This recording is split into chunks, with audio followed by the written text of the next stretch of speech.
There's a joke that once a Jew came from Russia, a new immigrant, to America, and after he got settled, so he went, after a month or so, he went to the immigration office and said he wants to change his name from Bornstein to McGregor.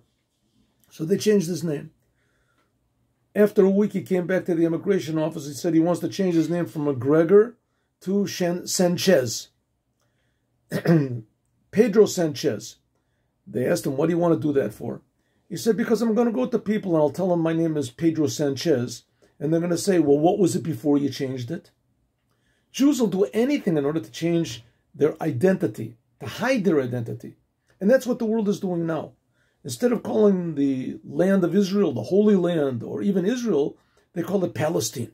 Instead of calling the Jewish people the Holy Nation, or God's people, or the Jews, they call them Israelis or Zionists. But the fact of the matter is that underneath the Sanchez and underneath the McGregor, the Jews are there. And a Jew can't hide this. That's a very interesting thing in the world. We see that there's nowadays a lot of anti-Semitism. People hate the Jews. What do they hate the Jews for? There's a lot of very sick people, a lot of very, how do you say, the demented people that hate. They hate the blacks. But why do they hate the blacks? Because the blacks are a different color. That's not a reason to hate somebody, but nevertheless, they found that reason. They hate Orientals because they come from a different country. They look different. But why do they hate the Jews? The Jews aren't a different color. The Jews aren't from a different country. The answer is because the Jews are more different than anybody else. The Jews are eternal. That's what it means, holy. The Jews are different than everyone else because they're a holy nation. The same thing, the land of Israel. The land of Israel is not like any other land. It's permanently the possession of the Jewish people. Even if it's conquered by other nations or taken over, makes no difference.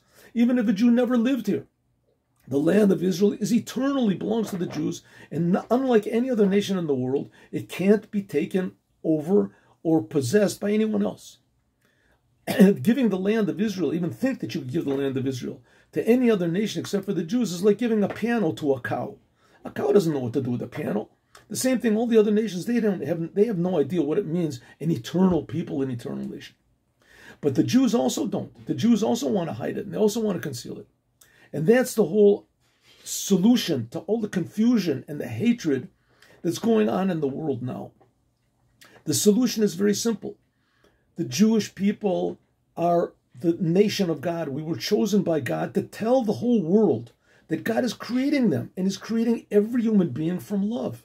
And every human being is infinitely important. And every moment of life is infinitely important and challenging. And that makes the world a very happy and dynamic place. Not like it is now.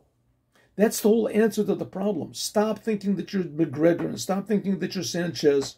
And that the reason that the world hates us is not because there's something wrong with us, because there's something right with us. And we're not revealing it. And as soon as we do, then that will make a wonderful world. That's why Moshiach is going to build the holy temple, a building made of regular stones in the holy land of Israel, that the land itself will scream out that there's a creator. And so will the Jewish people. That's why we need Moshiach now.